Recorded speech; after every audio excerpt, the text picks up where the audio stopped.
Salut les CE2, on a la séquence 33, on travaille à nouveau sur la différence et on va aller doucement vers la technique opératoire de la soustraction et on va essayer de comprendre comment fonctionnent les retenues et pourquoi on les utilise de cette façon dans les soustractions. Alors pour ça, on va faire cette petite activité. On va imaginer que Nina a 31 € et que Léo a 25 €. Leur différence, c'est 31 moins 25, c'est 6. 6 € de différence. Alors ce que je vais te demander de faire, de compter à chaque fois combien ont Nina et Léo et de calculer leur différence. Et tu vas le faire jusqu'ici. Après, tu t'arrêtes. Et normalement, tu vas observer quelque chose là. Je pense même que certains ont déjà compris ce qui allait se passer, mais il va falloir essayer de l'expliquer. Allez, on se retrouve tout de suite après la pause.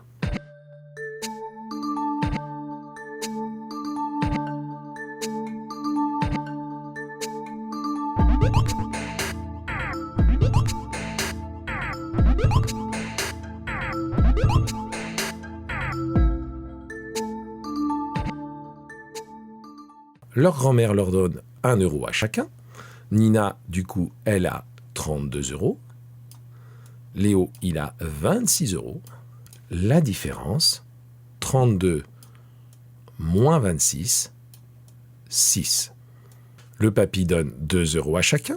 Nina, désormais, a 34 €. Léo a 28 €. On calcule la différence, 34 moins 28, 6.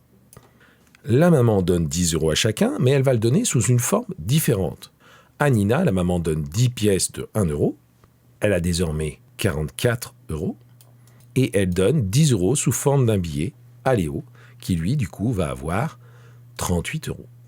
La différence, elle est de 44 moins 38, toujours 6 €.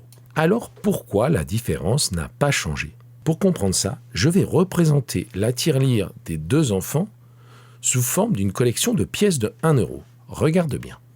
Ici, Nina a 31 €. Et Léo, lui, 25 €. Et la différence, elle est ici, et elle est de 6 €. Si je donne 1 € de plus à Nina et 1 € de plus à Léo, c'est-à-dire que je leur donne la même chose, eh bien la différence, en fait, regarde, elle ne change pas. Elle est toujours de 6.